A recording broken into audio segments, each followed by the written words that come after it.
We constructed the presentations as a whole today for the purpose of leaving a full hour of questions. We also did something else, and I want to now point out what has just actually happened. Most Americans are in the habit of going to all sorts of things and never thinking about what they are doing or thinking. You may say that you're an exception, and hopefully you will be. We'll see in a moment. And there's a reason putting it that way. The problem that we have is to actually have an idea of the limitations that we ourselves experience in our inability to think about what we are thinking about. Let me show you what has just happened. We started with the Star-Spangled Banner, and we did that to remind you where you are. You are in the United States. We did Go Down Moses to tell you where you are at this moment in history. You're in Egypt, and you are the slaves. And we did Andy Music to give an indication of the way out. Now notice we had something happen. Diane got up and she talked about Tony Blair and the Treaty of Westphalia and ending it, and something he said in 1999. And then she talked about two figures that you may or may not know about, Gottfried Leibniz and Nicholas Cusa, and said something about a community of principle and the importance of the American Declaration of Independence, so forth and so on. What did that have to do with the rest of what we were talking about? What does the issue of the founding of the United States and the policy and concept behind the founding of the United States have to do with why we're here? Well, Terry Strada dropped a bomb in the middle of her speech there. She said, I've never read this before, but I think this is a good occasion to do it. And she read you a letter that said that 44 of the most powerful political officials anywhere in the world in history had stated that something had to be released concerning Saudi Arabia and 9/11. In 2003, when there was a war that was starting with Iraq, and nothing happened. And then we asked the question why, and when Jeff came up, he said, well, yeah, the 28 pages are important because of what it may have to tell us about the particulars of what happened with the Saudis and FBI, but really, if we're going to do anything in this country to regain this country, we need this as a way of unraveling the kind of crime that we know about that happened on November 22nd, 1963, and everything that happened subsequent. And he presented a method of counterintelligence. Now, what's the purpose of what we just did to you? The problem involved is the American people have to be deprogrammed, starting with ourselves, starting with people in this room, but starting with me and you. Those of us who have been in the Schiller Institute and been associated particularly with the figure Lyndon LaRouche are used to this, though often people find that they are upset when particularly he says certain things. And I want to say something about something he did 15 years ago. 15 years ago, Lyndon LaRouche made a 2-hour video called Storm Over Asia, in which everything that is happening right now was said, down to the wire. Every single thing going on right now is in that tape. You can go on YouTube and take a look at it yourself. Every single thing. There is no war in Southwest Asia. There is a war against Russia and China. There is no actual war against Syria. There is a war against Russia and China. And the intention is for that war to become thermonuclear if necessary. And that is what you are sitting in the middle of. As we go into now questions and answers, what we're going to ask that you do, you can ask anything you want, but we were going to ask you to reject the parameters of what you think you are thinking. Instead of saying, what do I think? What does Jeff think?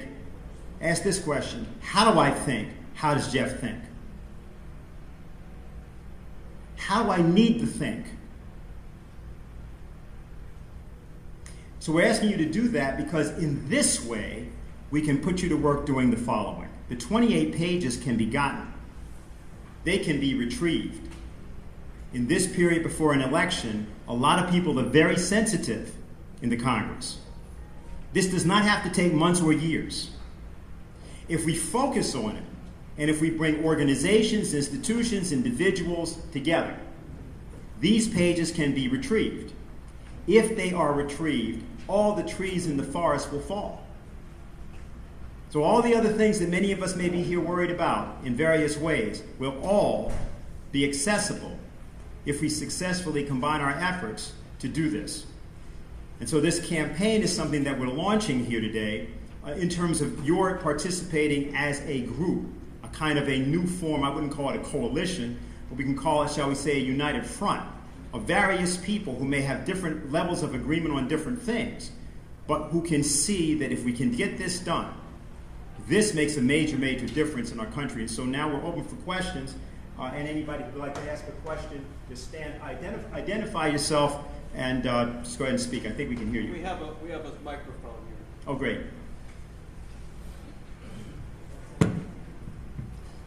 Testing. Can you hear? My name is Lorraine Abbey. I'm wondering whether the Architects and Engineers 911truth.org, are they with this concept, and are they petitioning for the release of the 28 pages? The person who has his hand back there can answer that. Can somebody pass the microphone back?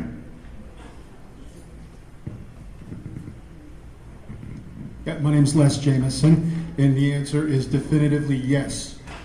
Architects and Engineers is very much behind the release of the 28 pages, and within days they'll have content up on their website, and that's just the start of several positive developments that are going to be very productive in the coming days.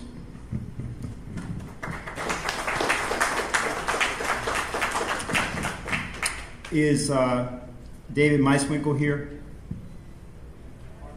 Right there, okay, fine. Let me just introduce him. He's with a group which is called 9/11 Aware, New Jersey 9/11 Aware. Go ahead, sir. Right, thank you, and thank you for having this wonderful, informative session, and thank all the speakers. I go back to around 1972 when I was a graduate student at NYU, so I'm familiar with Lyndon LaRouche. And when I was in the Army in Germany in '74, I ran into people that I knew in New York passing out papers in Mainz, Germany.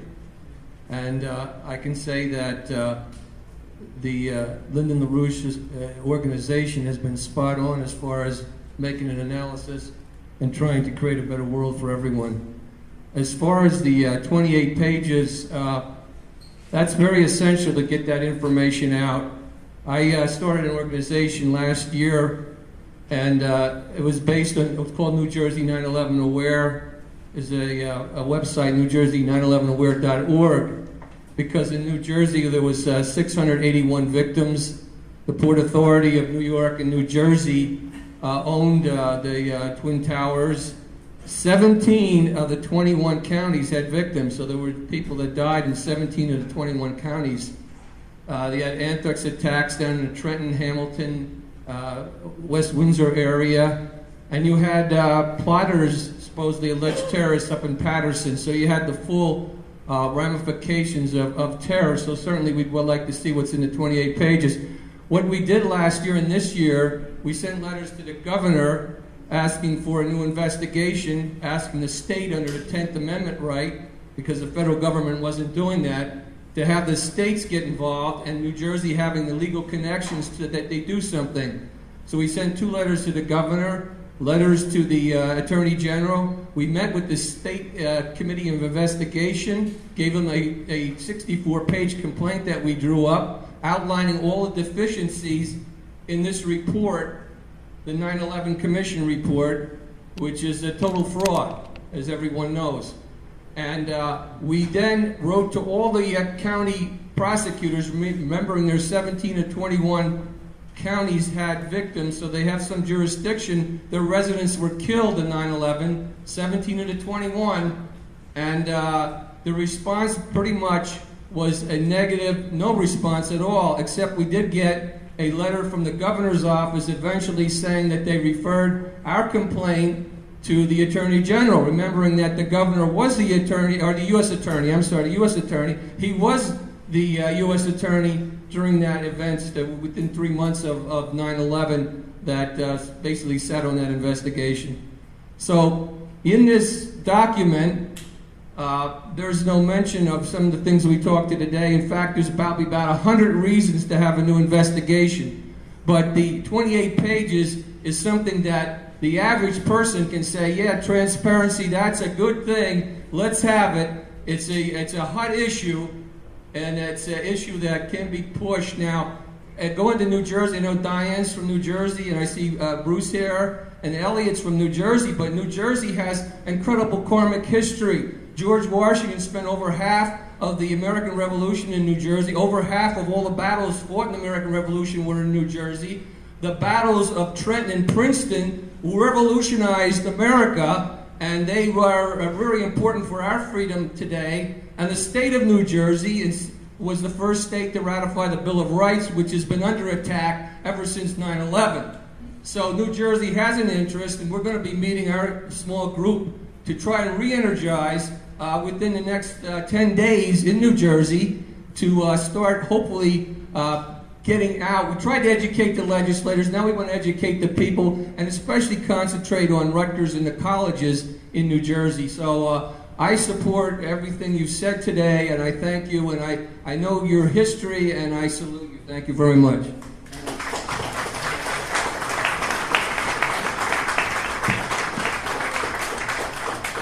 Okay, before we go to the next question down up front, I'm reminded from Google Hangouts that we have people who are watching this from various places, I guess. We got California, Texas, several other places. So we have a question from Ian, who asks, what effect do you think the release of the 28 pages would have on the effort to reinstate the Glass-Steagall Act? Diane's going to answer the question and give the context of that. All right. First, I actually wanted to say one thing which I forgot, which bears on this. One of the ways that you know that now Obama claims Russia and all these other places are isolated, but it's actually the United States which has become very isolated and very small with the developments of the BRICS countries. And Christina Kirchner at the UN Security Council made a big point. She was seated 2 seats away from President Obama, looking him in the eye and saying, if I were running a war on terror, and she raised the fact that our so-called war on terror seems to be doing nothing but creating more terrorists. She said, I would want to know who is supplying ISIS with weapons and where do they get their money.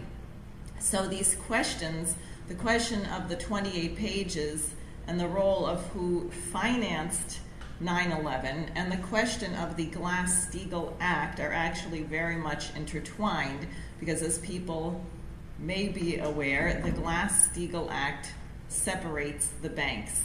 It's a Chinese wall between commercial savings and loan activity and speculative activity. And if Glass-Steagall were to be reinstated, it would require actually doing something like what last happened under FDR, a kind of bankruptcy reorganization where you would have to go through the books of these banks. And I think if you went through the books of these banks, you would find some very interesting details about drug money laundering, which is a big source of funding terrorism, and other sorts of activities, including money flows to ISIS, to and from the Saudis, the deal that Jeff talked about earlier, this Al Yamama deal involved in this. So the two things are very much intertwined, and I think they would come as a pair. I don't know what's in the 28 pages, so I don't know exactly what kind of interesting things are going to come to light when they are revealed, but I think these two things absolutely go together. Also, let's see, I see 2 other people with their hands up. So we'll go here, then there, and then in the back. Okay, those will be the next 3. Oh, I'm sorry. It can go after. Well, it can go before, between, or after the question. There's it's important that everybody here, and this isn't hard to remember, it's called 28pages.org. If you go to that website, there's a wealth of information, but there's also how to go about reaching out to your own congressperson. And you can share this on Facebook. You can share this at any level of social media that you may have contact with, because getting more and more members on board, and it takes constituents to go to their members before they'll actually pay attention to anything. But 28pages.org, a private citizen in Texas started it, and it's a wonderful website that everybody here should take a look at and share as much as possible. And we can go back to questions. Right.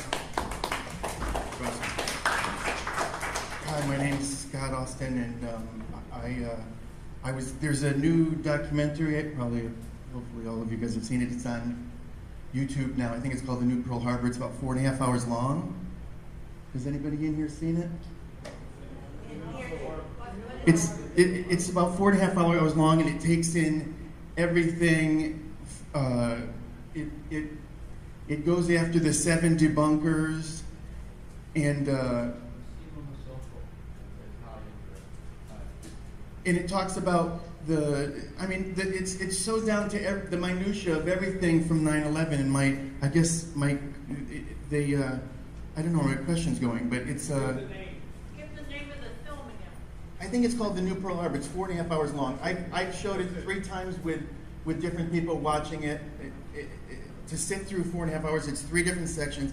But I remember in 2003, I went. They had the first hearing, and they had 10 people on a panel. It's not like it's anything new. We know that the building's going down in 10 seconds. The little hole in the ground in Pennsylvania where the plane was supposed to disappear, from the cell phone calls, they're duplicating cell phone calls on 3 cell phones from 2001, where how could you have a cell phone from 30,000 feet, to the tracking of the planes, to the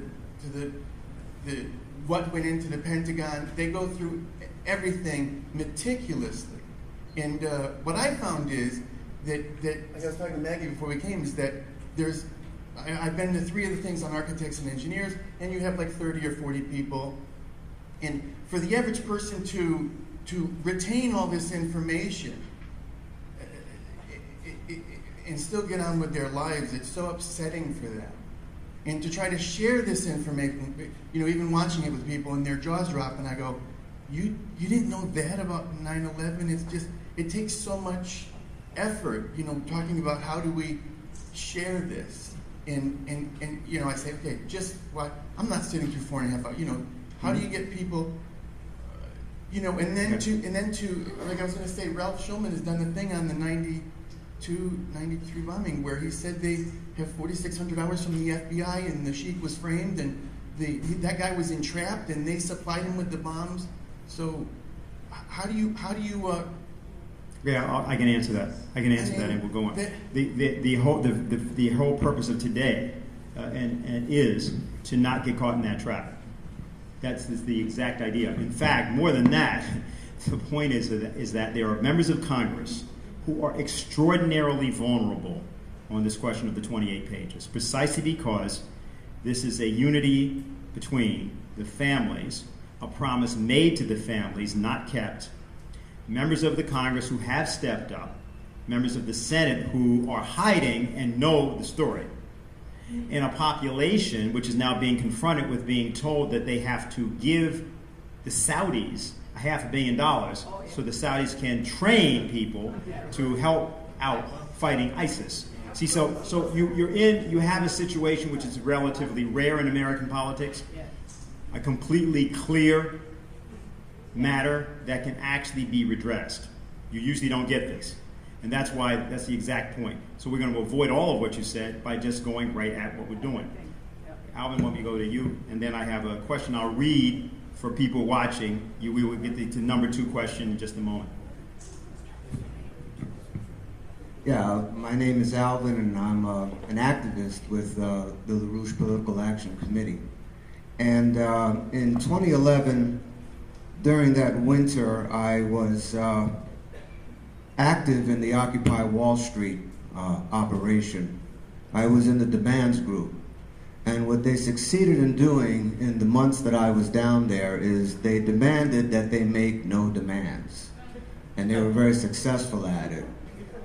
during that time, Lyndon LaRouche, after the assassination, the murder of Gaddafi, called out and said, everyone better change their plans because you're now in a thermonuclear stage, where a war could break out at any time. This is the intention. They're moving through. The next stop is Syria, and so forth. Now, this past summer, I took 5 Wednesdays of my summer and went down, along with some of the people here and others throughout the country, to intervene and put a stiff foot up the ass of the members of Congress on some of the things you're hearing here, Glass-Steagall, the 28 pages, and you can never leave out the impeachment of Barack Obama. And each visit was more and more interesting, you could say, and also quite shocking. Many examples. One I can give you is that the representative of a congressman from Connecticut said, well, actually, the president can go to war on his own, and the Congress just has to stop funding it. Things like that were up and down the line. And I'm saying this because it's time for people here to think about joining us and getting down there and putting a foot up their behinds. We know the truth. We know it has to come out. Dennis mentioned how vulnerable they are. And they need to be reminded of that. And I don't know, so what I'd like to hear from anyone on the stage here, including Terry, about going to Washington and working to organize people is what else you can say to people about that, so that hopefully some of us after this will sign up for it and be available to do it. What else can we say that we've already said here?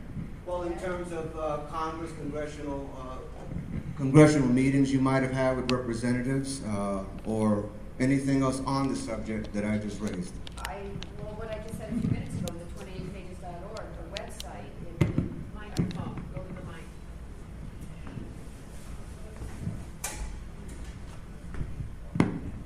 I think the best way for people to get involved is to go to this website, the 28pages.org, that this individual in Texas has set up.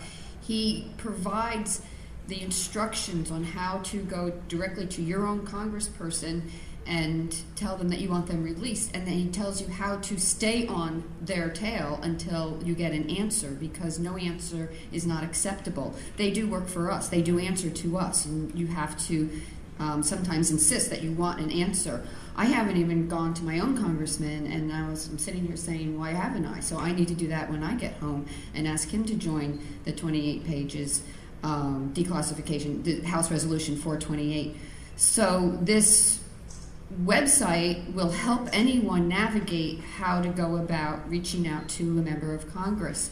Now, to go outside of your own congressperson, it's difficult. We do it all the time because we're a national organization, so we can sometimes get their attention, but it's not easy. So they don't answer to individuals outside of their jurisdiction, which is unfortunate because this is a national concern. This is about terrorism financing. They should answer to anybody that has any question about it, but they don't. So I say go to the website. It's the best tool we have right now to get out to the masses. And you spread it and you share it, and hopefully, it'll continue. We're trying to raise money right now, my co-chair and I, so we can go on a national campaign of sorts. We're trying to raise enough money so we can get PSAs out there, public service announcements, and advertisements in local newspapers, or in big newspapers actually, to take out an ad's $100,000. So we need to raise a lot of money and go on speaking engagements. I like the idea of going to Rutgers, going to the universities, getting the kids involved. But here, the most simple thing is we're trying to avoid another 9/11 at all costs, and we're doing it the wrong way. We need to know what happened with the first 9/11 before we can ever address all the ways to stop another 9/11, and we've been avoiding that for 13 years. So that's why we are so passionate about this, and I hope you'll all join us and do something more about it.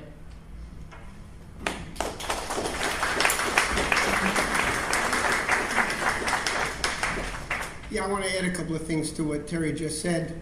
We're 3 weeks away from midterm elections. I can guarantee you that every member of Congress and every candidate who's running to unseat a current incumbent member of Congress is more attentive to the demands of their constituents at this moment than at any time that we're going to have for the next 2 years. So we're at a critical moment where our voices are going to be heard if there is a clear and targeted message to be delivered. Those of you who've been down to Capitol Hill undoubtedly know that you walk into any member of Congress's office and there's, depending on what their seniority is, there's either a very, very tiny or slightly larger reception area, and there's usually a couple of bright-eyed young people sitting there manning the phones. Well, those people have an extraordinarily important responsibility, aside from basically just making sure the water cooler is filled and, dealing with local logistics in the office. They're taking the incoming phone calls from constituents. And I want to emphasize constituents. If you call a member of Congress and you're not a voter in their district, the weight of your call is greatly reduced. But if you're calling your own congressman, those people in the front room are keeping tabs. How many calls came in? And what's the content of the call? What's the subject? And what's the demand that constituent is placing?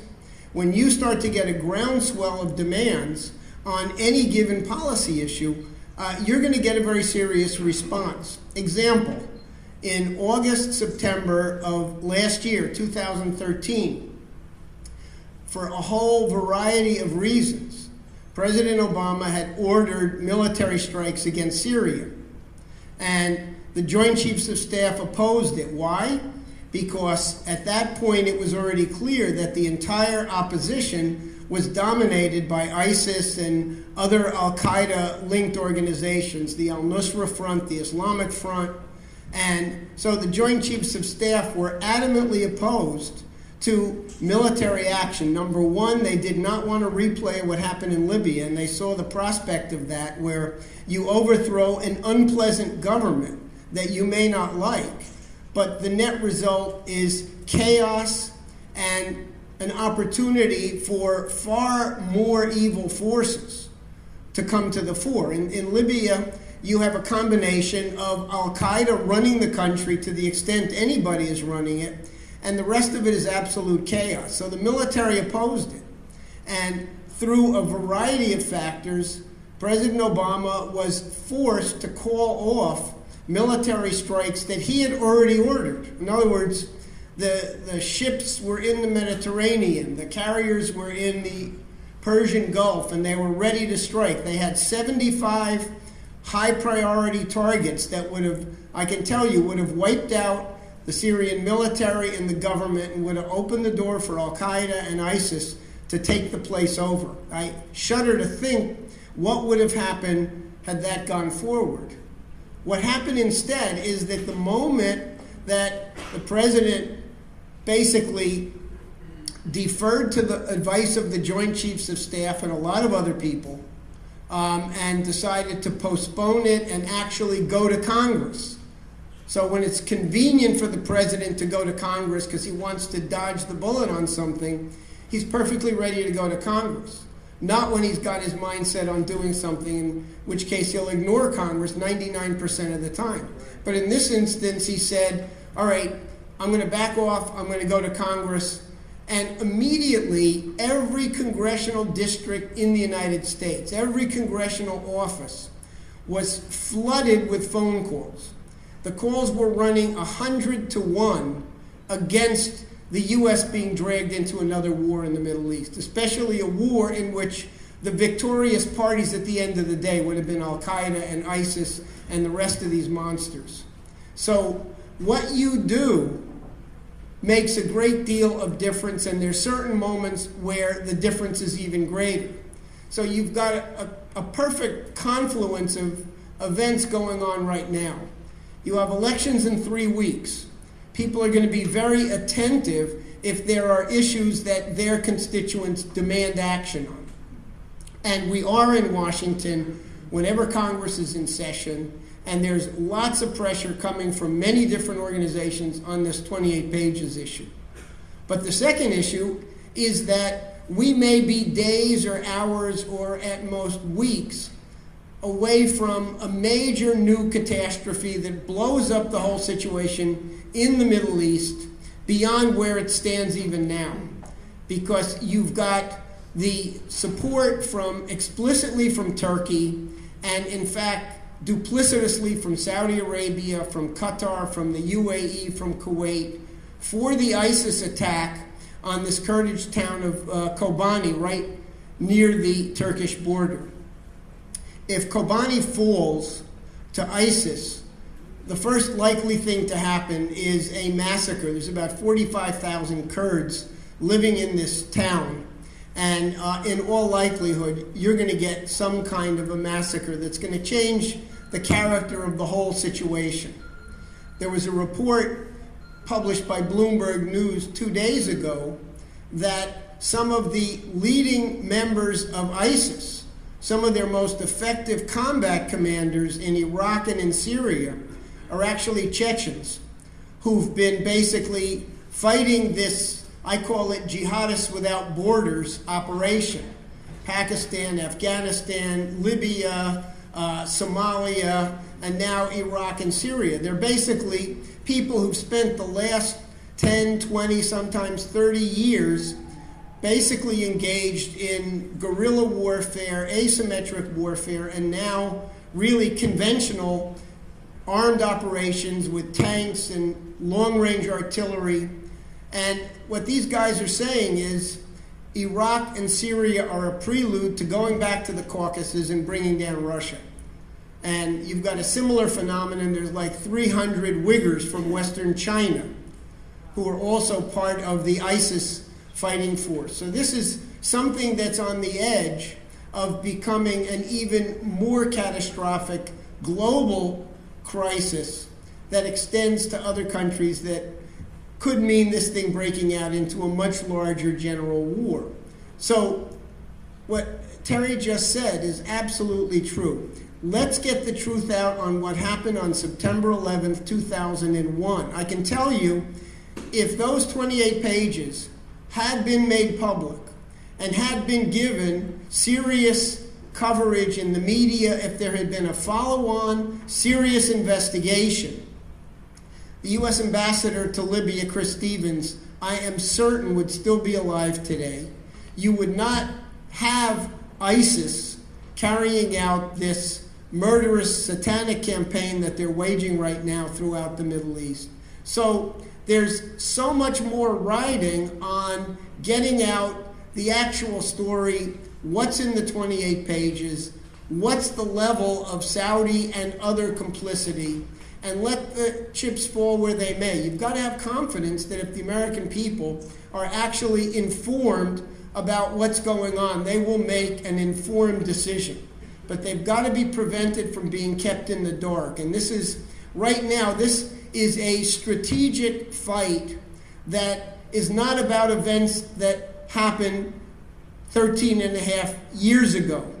We're talking about events that have not yet happened and will have horrific consequences if they're not stopped. So Congress is a prime target, and we've got a 3-week period in which we should just really turn up the heat and be very clear, not be spread out among 50 different issues. Hone in like a laser on this question, and we can get a breakthrough.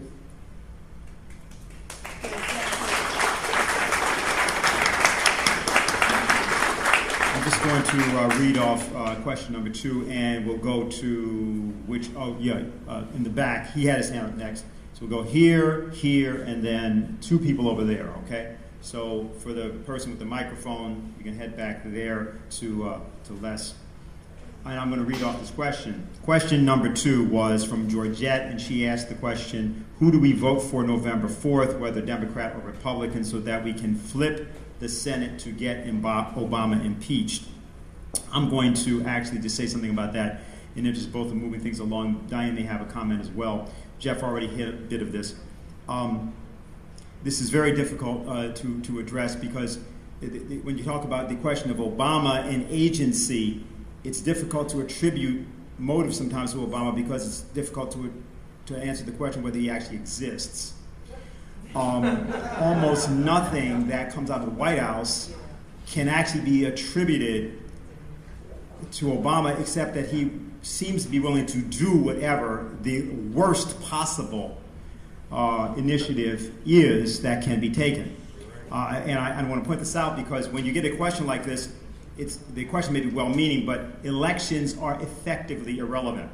As you all know, you've heard, we've got something which people are referring to as an Ebola crisis.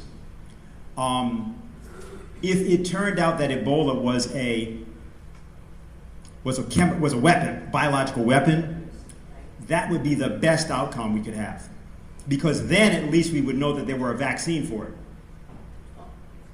If it is in fact what it appears to be, we have a very, very serious problem. And what happened was that the United States, many other nations also, the nations of Europe and so forth, wasted 11 months. However, it must be recognized that there are people, particularly coming from London, Prince Philip being the famous one, says in the event that he is reincarnated, he wants to come back as a virus to take care of the population problem. And these are people that Obama has been identified with. He allies with these people. This has to be said because when you're asking the question who to vote for, one must understand how many of us are going to be alive by then is actually in question. That's not a question of being alarmist. It's a question of recognizing that what Jeff just said about our having to pool or focus our efforts on creating a situation where the bodyguard of lies that has been our life since November 22nd, 1963 has to be lifted. Now, who you may like in the course of that, whether you liked George W. Bush or you liked Barack Obama, you like this or that, what version of strychnine you like is up to you. What's clear is the American people have a job to do, and that's why we need you here. And the issue involved for us is to activate you, to activate others. So I'll just say that much, and maybe if Diane, you have something on this, and then we go to Les.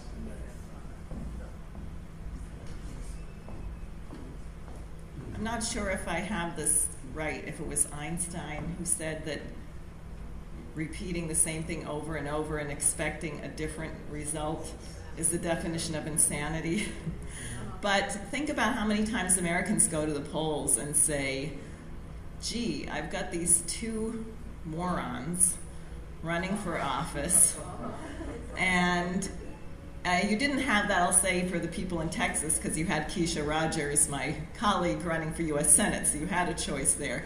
But it often comes down to these two idiots, and you say, well, I just have to vote for the lesser of two evils.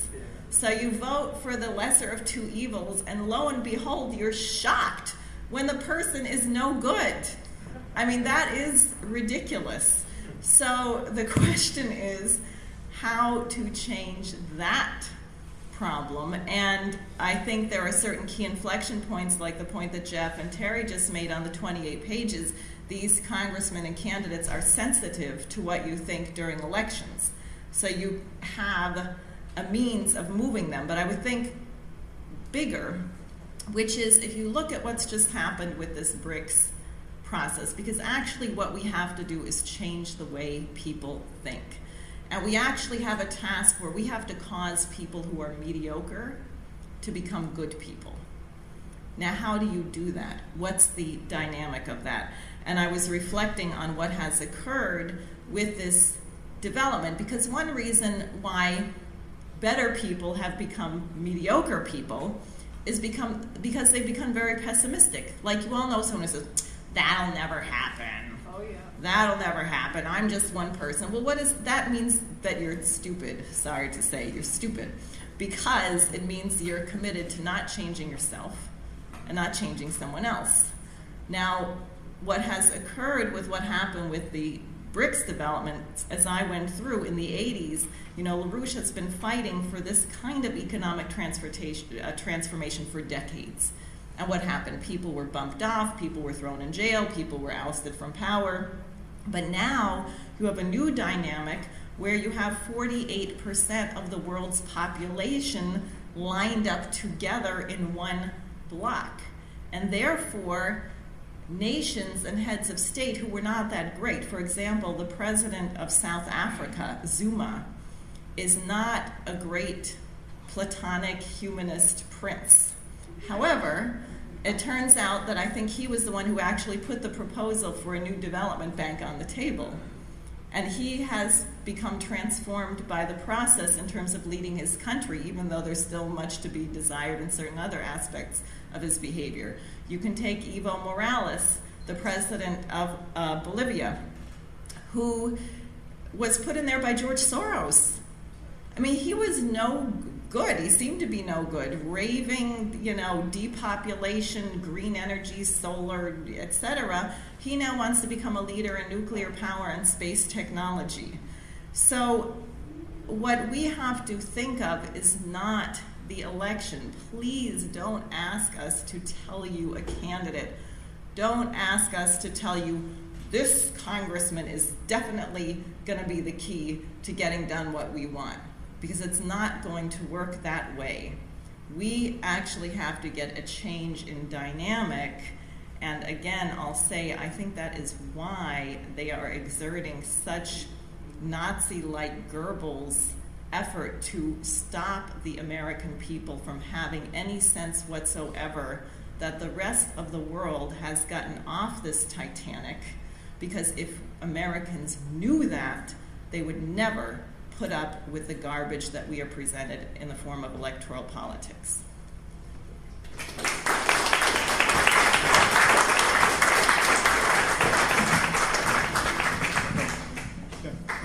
My name is Les Jameson, and I totally concur with Mr. Steinberg about the 3-week window of opportunity to lobby our Congress people. And I think it's kind of exciting. I mean, who wouldn't love to put the heat to these people who've been, so unresponsive to such critical issues? So, as of Monday, my letter's going out to Representative Velasquez, and we should be writing handwritten letters. Okay, much more. Let me stop you right there on the Sure. handwritten letters.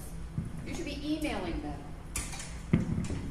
A handwritten letter that goes to Congress sits in a place for 30 days to get tested for all sorts of things. So if you write a letter to Congress, they're not getting it right away.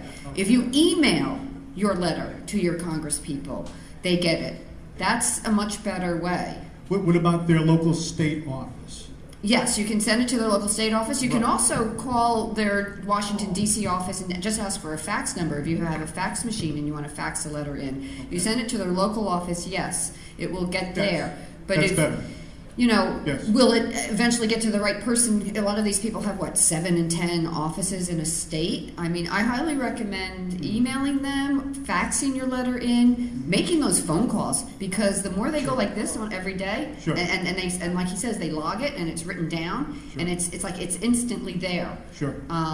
So do that, but also take action with phone calls and emails. Combination. Yeah, Great. a combination. And again, on this 28pages.org, he gives you all the information. Right. There's a sample letter. There's a sample letter. There's the phone number. There's a way to reach each one. I mean, and he's been reaching out to a lot of them that don't respond. So it's pretty amazing. Right. So, folks, as of Monday, we can get in action here.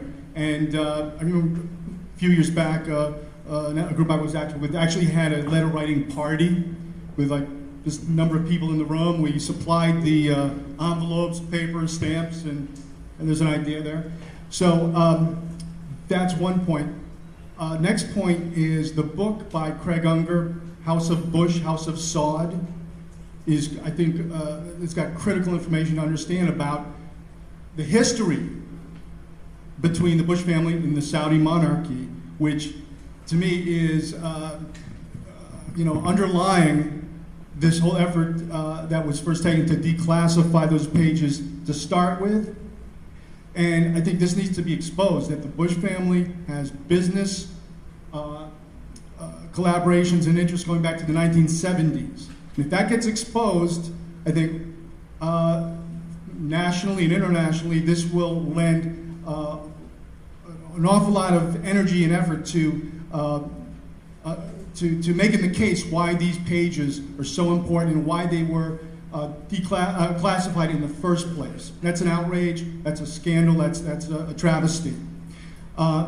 Next, also, I think integral to this whole effort to release the pages and to get to those contents is what was revealed by General Wesley Clark on CNN, where with his visit to the Pentagon in days after 9/11, might have been the day after, where he ran into a general that he knew from prior experiences, I believe, in the Balkans. The general told him that there was a pre-existing agenda to invade 7 countries in the Middle East. This is days after 9/11, okay? And the list, of course, Iraq, Afghanistan, Libya, Syria, Somalia, and the only one that hasn't been invaded, of course, is Iran. So what's that all about? And I think this needs to be made very clear to the American people as part of this effort, because if they were to understand that this is part of a pre-existing agenda, and now here we are embroiled, still 13 years later, what is this all about? That will create such a realization, I think, in the American people that this is something far, far wider and greater that they've been brought to be aware of, that they now can start to connect some very, very major dots for themselves. And I think this will lend an awful lot of acceptance to supporting the release of these 28 pages.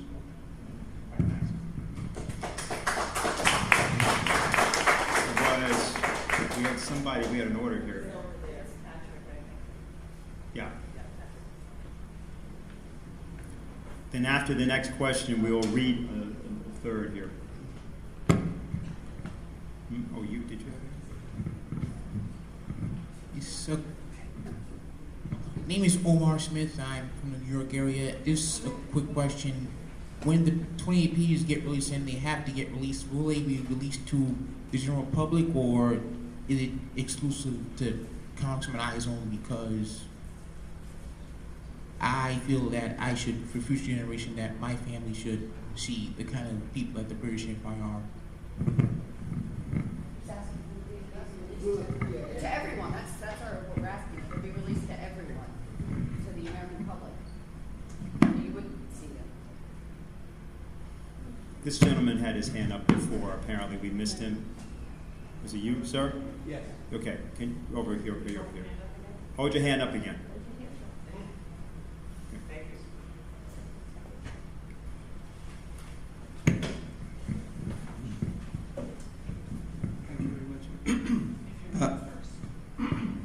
Yes, my name is Murad Abusabi.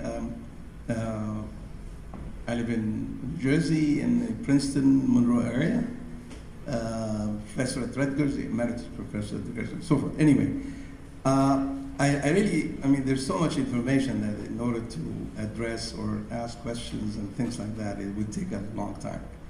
But I'll try to summarize what I need to say in just 2 points. One is the drive for the release of the 28 pages, and from everything that you, Jeff, and everybody else have indicated, essentially points to show that the Saudis were bankrolling the whole effort of the 9/11. And granted, even if you give that as granted, then what is the other half? The other half was the planning of that. And I don't think that's really being put out in the right form or put out directly. We're just trying to talk about Saudi Arabia and all of that, and missing the point of trying to... Well, I have an antidote to that. I think what you should do... Well, no, I'm just here. I didn't interrupt you. But since you're at the microphone, why don't you tell people a little bit about what actually happened in Egypt, so that might give a different context. That was my second point. Yes, you can. Why don't you just do it? But you can just do it. Yeah, that was my... Do you want me to finish my first point or no? Okay, so to finish my first point, in fact, I can even say that in December of 2001, there was an ex-CIA agent that gave about a 3-hour interview on WBAI in New York, detailing exactly how 9/11 happened and the role of the government in that having happened. So, to address that point again, you keep harping on the 28 pages and you keep talking about the Saudis' involvement. Big deal. Saudis are bankrolling and they have done, and we all know that. But you're not pressuring sufficiently or pointing out sufficiently the government involvement or lack of credibility in terms of stating what their role was in 9/11. The second point is that which is totally different. ISIS and Libya and Christians and all of that are totally different from the 9/11 situation. Everybody would have seen and have read the Republican, and actually even goes way before, about the attempt or the interest of the United States to redraw the map of the Middle East. Having the first drawing of the map of the Middle East goes back to 1911, 1915, 1916, and the Sykes-Picot treaty that was formed, and the British and the French, split the Middle East as the way they wanted them. And in Condoleezza Rice's own statements and her own op-ed in November of 2011 or 2012, and she indicated that we have to have a role this time. We cannot allow this redrawing of the Middle East to take place without having a role in doing it. And in essence, the way that it has been done, and that was through the State Department, U.S. State Department, which created groups in the various Arab countries that put them under what is known as the Youth Alliance Forum. And these groups of young people that were essentially distributed in NGOs in the various Arab countries, their purpose was to, under the guise of trying to get democracy and all of that, was really to create what is referred to, or what Condoleezza Rice herself called creative chaos. It's the creative chaos that she was planning since then that has happened in the Middle East in the last 3 years, including Egypt. Now, when you talk about Egypt, Egypt is lucky, and Egyptian Americans are very, very happy and lucky to have had Sisi come onto the scene, is because he, as a director of military intelligence for so many years in his day job, he obviously had seen what was happening, and he obviously saw the attempt of the U.S. administration. I'm not going to call Barack Obama or otherwise, because they're all that have their hands in this anyway. And he saw the attempt to really break up Egypt by putting in the Muslim Brothers and siding in with the Muslim Brothers, and wanted really to break up Egypt to 4 pieces. And he said no, and the Egyptian people were 100% behind him in that. And that's why you don't see Muslim Brothers in Egypt anymore. In fact, they have been labeled as a terrorist organization. And we're actually calling for the U.S. to call, to identify the Muslim Brothers as a terrorist organization. So my point being is that, Sisi recognized, and he said, I can only save Egypt, and I'm going to work on that. And he worked and saved Egypt from this mess, the creative chaos that was generated by the youth groups going back to 2005 and 2006. Some of these people are now in jail. The 6th of April movement leadership are now in jail in Egypt because their role was recognized as infiltrators that were supported by the CIA, by the State Department, to sort of bring about creative chaos in Egypt, and that, thank God, did not happen.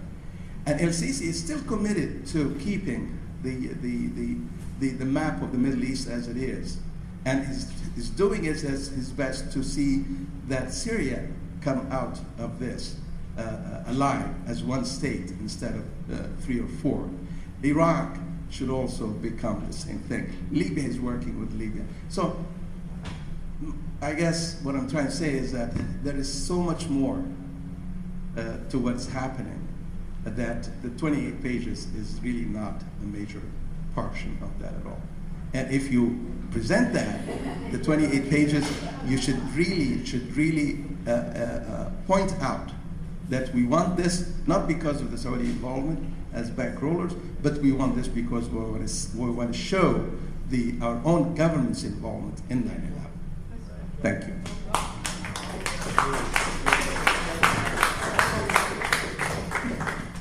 I apologize, but I don't believe any of that deserved a round of applause. To stand there and say that the bankroller, so what, it was Saudi Arabia, so what, does that really matter? It most certainly does absolutely matter. Because if you cut off the funding, you don't have 9/11, you don't have terrorist attacks, you don't have ISIS, you don't have al-Nusra, you don't have all of these problems. If you go after the funding, if you go after the assholes that create these terrorist organizations, you have to go after that in order to stop it. And don't stand here in front of me and ever say it doesn't matter who bankrolled it, because it most absolutely certainly does. I don't think that was his point. It was a big portion of it. He said it, and I'm just reacting to it. The point was we know all that. No, we don't know all of that. The American public does not know all of that. They most absolutely don't know. It's not the American public's fault that they don't know it. If you keep classified documents away from people, they can't know the truth. So getting the truth out there is very much important, and Jeff told you, there's so much more to it than just the funding. Actually, that part has been let out, and we know a lot about that. But there is so much more, and that's what Jeff was saying. But there's a 4.5-hour documentary. It was a coup d'etat. It wasn't. A portion of it was Saudi Arabia. This coup d'etat. Hold on. You want the microphone? You have to request it. How can the people not know that it wasn't a coup d'etat by now? If you don't think that the 28 pages opens up the window on the larger unanswered questions, then you're sadly mistaken. Look, I probably know about as much as anybody about the details of the Saudi involvement in the whole 9/11 operation, the funding and other things as well. And frankly, I could write all of that, and I'm a very lucid writer. I'm very verbose. I could write it in 5-10 pages. So there's a hell of a lot more in the 28 pages. And my caution is very simply this. We can go off in toots in 20 different directions and get nowhere. Or we can make an agreement here among ourselves that we're going to zero in on something that represents a crucial strategic flank to force all of those questions to be opened up. Believe me, I'm familiar with every variation on every potential conspiracy that might have or might not have happened related to 9/11. And you could fill the New York Public Library with material on that, and you could spend your entire life reading through everything and die having accomplished nothing. We've got a strategic flank, we've got an opening, we have a large number of members of Congress who have read this document, and I'm not going to name names, but one of the members of Congress, I was sitting in his office, he said, if the 28 pages comes out publicly, people will be shocked about what they learn about the United States, not about Saudi Arabia. So the point is, but the point is, Terry's also right. Don't underestimate the funding, and let's go one step further. Look, one of the crimes that was committed by the FBI in the context of 9/11 is that there were hundreds, probably, in fact, thousands, I correct myself, thousands of pages of documentation about a whole other cell of 9/11 hijackers in the Sarasota, Florida area, including Mohammed Atta, who was the supposed ringleader of the whole operation, who were in regular contact with a wealthy Saudi businessman who lived in one of these gated communities. The FBI had thousands of pages of documents on this. 80,000 pages, and not a single piece of paper was provided to the Joint Congressional Committee investigating 9/11, despite the fact that they were asked for it. And it was only under a Freedom of Information Act lawsuit that was carried out by people who had an inkling about what was going on. They were locals in the area, that you get to the bottom of it. I happen to know that among the 3 9/11 hijackers who were regularly in and out of the residence of this wealthy Saudi, who was an advisor to one of the top members of the royal family, one of these guys was being trained by U.S. Special Forces. And that's been, published in an incidental anecdote in a book on a completely unrelated topic. Look, we've got all of this stuff pulled together, a lot of it. But we've got to force the issue, because the real question is, what kind of shock is it going to take to wake up the American people to stop tolerating what's been done to destroy this country, from the inside, from the outside, you name it. You want to get the snapshot that tells 1,000 words about what's being raised about the U.S. side of this. 3 days after 9/11, there's a photograph that was released by the White House of Prince Bandar standing over President Bush smoking a great big cigar. It's like it was a victory cigar. So the point is that we've got to start somewhere. Now I want to just address another question, the second part of your comment, because I think it's extremely important to recognize that what President al-Sisi has done goes way beyond simply suppressing and shutting out the Muslim Brotherhood. If he had done that, the Egyptian situation would have been temporarily stable at best, and within a year, 2 years at the most, you would have had another revolution, and quite possibly the Muslim Brotherhood would have been once again back on the streets leading it. What General al-Sisi did, President al-Sisi, goes way beyond that, and it has everything to do with the developments around the BRICS country.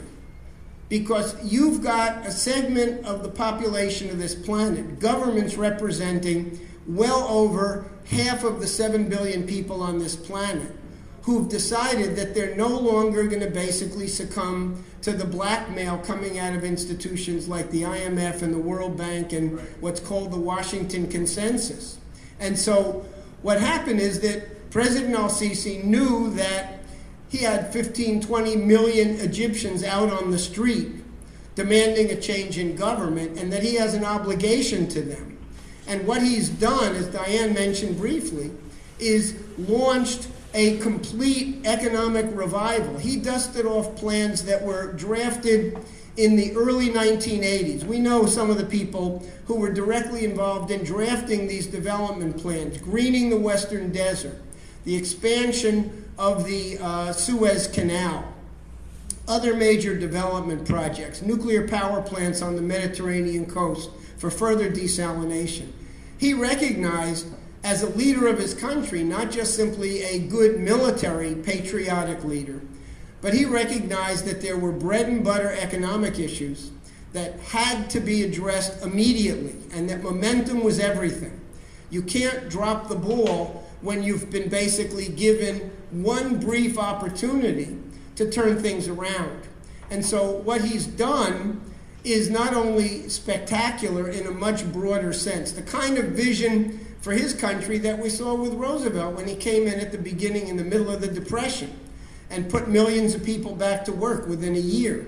So, all of these things are qualities of leadership that we've got to force to be revived in this country. And again, I think, we're here discussing a specific political flank, namely the fight to force open these 28 pages. And I can guarantee you that the most efficient way to redress all of the questions, all of the issues that are on the minds of everybody in this room is by doing that. And, let the chips fall where they may. But, someone said earlier, and I saw Terry nodding, we need a brand new de novo investigation, but where everything is out on the table for the investigators and for the American people. We don't know very much about the operational dimensions of 9/11, other than that we know the fairy tale version of it was impossible. 19 people sneak into the country, none of them speak English, none of them have any so-called background flying airplanes, and within a period of a year, they're able to carry out the most spectacular, covert, asymmetric warfare operation in modern history. Forget it. It didn't happen that way. It couldn't have happened that way. And Senator Graham, who's been, really the shining star in this fight, has basically said there were Saudi and other intelligence operations that were backing these guys up. We know it in San Diego. We now know it in Sarasota, Florida. What about Paterson, New Jersey? What about Herndon, Virginia? What about Arlington, Texas? It's very clear that there was a pre-existing intelligence operation in place. My own suspicion is that multi-governments were involved in this. The Saudis are the window into the whole thing. Squeeze them like a good prosecutor would squeeze a mafia trial, and people will start squealing and will begin to get to the bottom of what really happened. But don't drop the ball on this 28 pages issue, because it's the flank, it's the window that opens up the whole thing, and we should make sure that we don't let go of that tiger tail right now.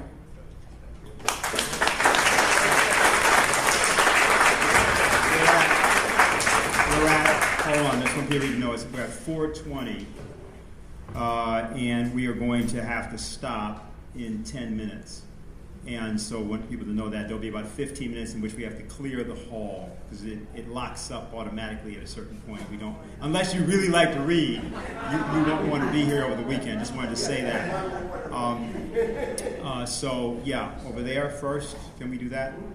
Fran? Well, Patrick first, and then Fran, I guess.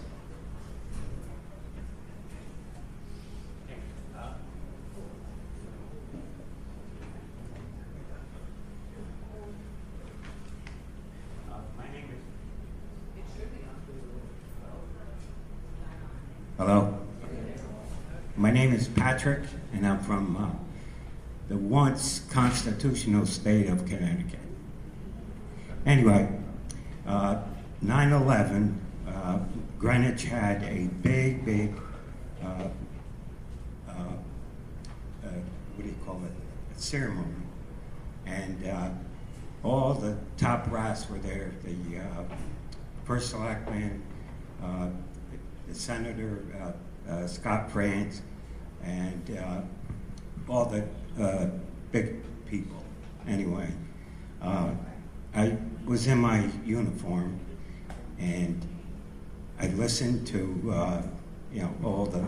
There's like fire departments and from all over the place, and they all came up to this monument, a piece of steel from the 9/11, and they would put wreaths and different things on it.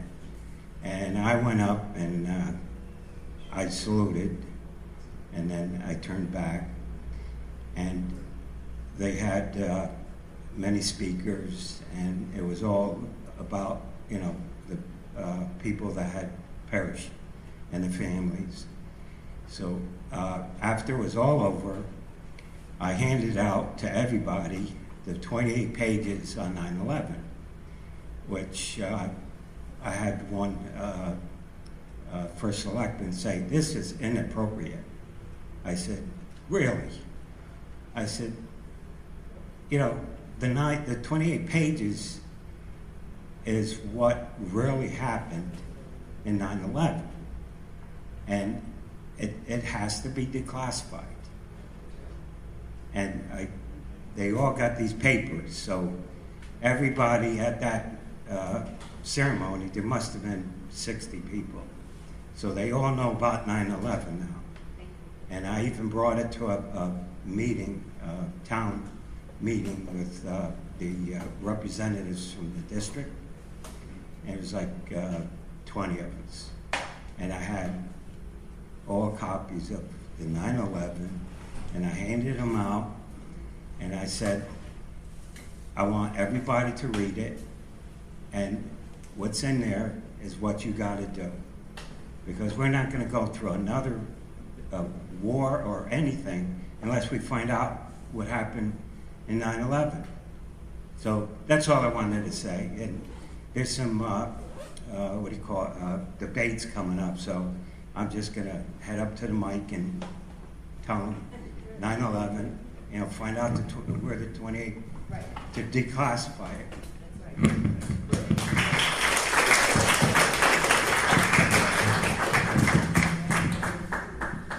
Hi, my name's Fran McLean from East Orange, New Jersey, and I've been with LaRouche for about 5+ years. But I just want to pose one question regarding these 28 pages and all this confusion around the world.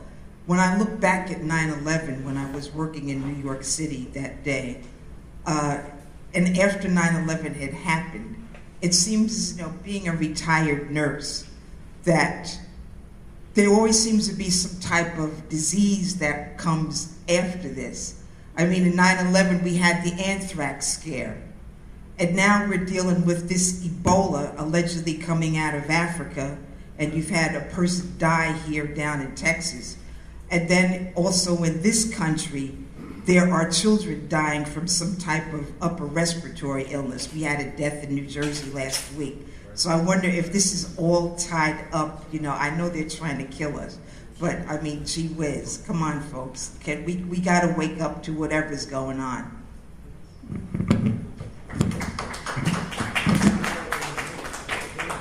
I'll say one thing about that just for a minute, and then we will go right to the next person. In subsequent discussion, we can talk about this.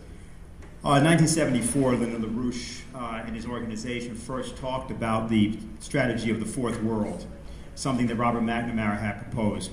1 billion people in the world redlined in Africa, Asia, and South America to be killed. That same year, a document was written called National Security Study Memorandum 200. It was a sort of a co-authorship document involving George Bush, who was at the head of CIA, Kissinger, some others. Now, they didn't write the text, but they were the people that outlined it. And that document talked about the implications for national security of the United States of population growth. Subsequent to that, what occurred, as everyone is aware, is that there were various movements in the United States for depopulation, all sorts. The anti-nuclear movement was part of that. Whether the people in the anti-nuclear movement recognized they were part of that or not is not that important, but that's what it was. What's happened recently, ever since 2009, in November, when Obama's attempts to support the proposals of the British Commonwealth and the Queen of England to having China and Russia and the African nations reduce their carbon footprint, it was completely rejected correctly. So what it began was a process, this is what we've seen go on throughout Africa, particularly with AFRICOM and so on, of a sort of advancement of depopulation. This is not only not unconnected to what we're talking about. The truth is the American people are terrified to do much of anything. In fact, one of the problems that goes on here is you contrast Patrick's very calm report about what he's doing to these assertions about the American government did. Actually, we don't know who did 9/11. You say you know. That means you don't. Those who say they know don't. What we do know is any serious campaign by all Americans to do anything that works will actually reveal everything. And what will happen in meetings, including meetings like this, is that various of those, whether through anxiety or other design, will attempt to shut that down. Some people will just do it out of anxiety. You know, there's a point where you get to where you stop all the complaining. Everybody's saying, yeah, but how about doing something? Oh, well, I'll see you later. You know, I mean, that's what goes on, okay? So. My name is Bob Thorne. I'm going to be real quick. There are just two things that I was going to mention. One is Misprision of Treason. The other is a movie, a little video, 9/11 Eyewitness Hoboken. For people who saw that, it was done by Rick Siegel. After the first plane hit, but about 40 minutes to an hour before the first building came down, you saw a number of very powerful explosions go off at the bottom of the building that measured something like 2.3 on the Richter scale. They were pre-placed explosives there. A lot of nuclear experts around the world know about that. There were maybe third and fourth generation micronuclear weapons, and who put those in the building.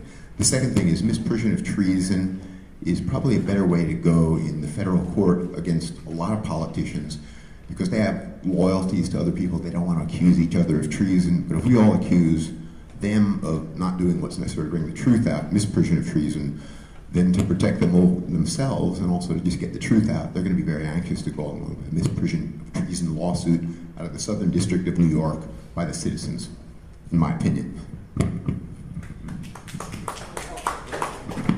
We have just time for one more question because we're at 4:29. Who Nancy, Marcel, I don't know whose hands were up first. Somebody take a volunteer. You want yours? All right.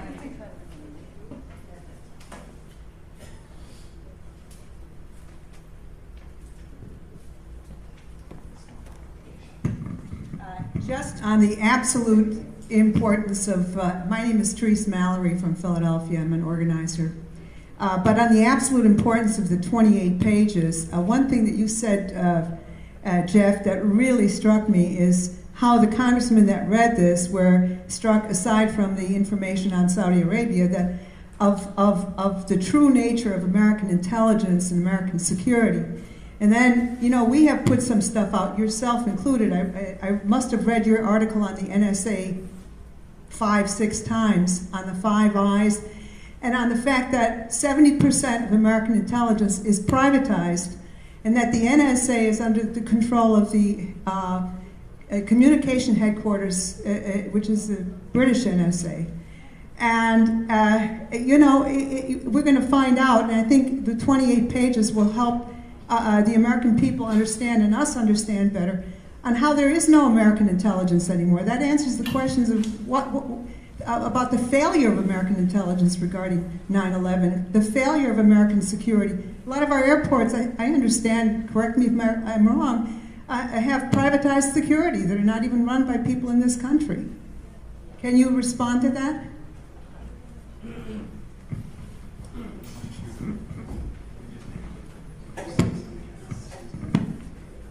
I think you got to distinguish between an intelligence failure and a policy failure.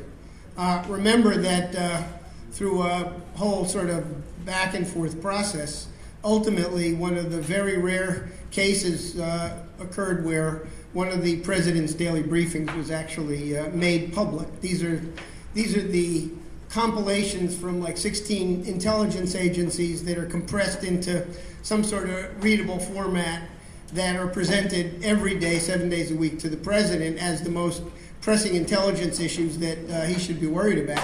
And there were pre-warnings on 9/11, just as 2 weeks ago on Sunday, President Obama appeared on 60 Minutes and basically said that there was an intelligence failure related to ISIS. We didn't know how tough they were, and we had over expectations about the role of the Iraqi military. Well, in point of fact, he'd been briefed on all of that stuff. In fact, in November of 2013, the then Prime Minister of Iraq, Nouri al-Maliki, was at the White House.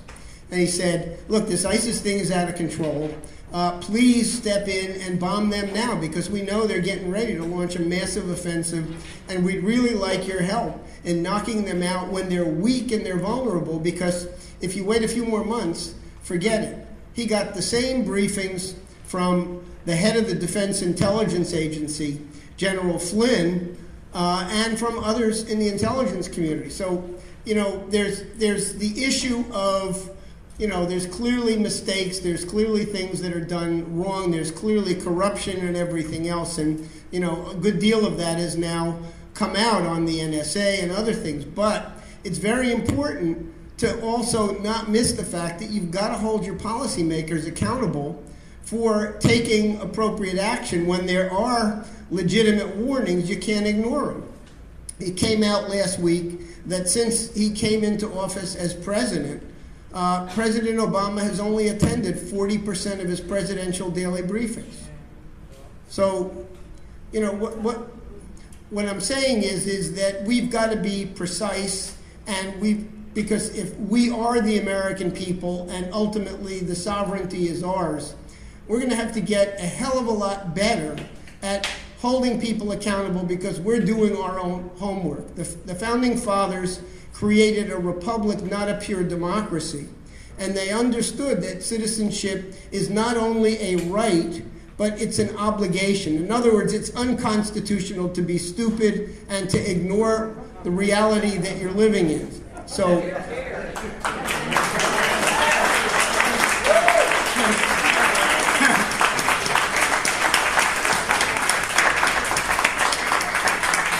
okay, we're going to bring it to a conclusion. We've still got about 10 or 15 minutes. If you want to come up and meet any of the panelists and so forth, we're happy for you to do that. 4 weeks from either today or tomorrow, there will be another meeting in New York City of the Schiller Institute for which we're asking all of you to organize. Details will be forthcoming. I'd like you to join me in thanking our panelists for what they had to say today.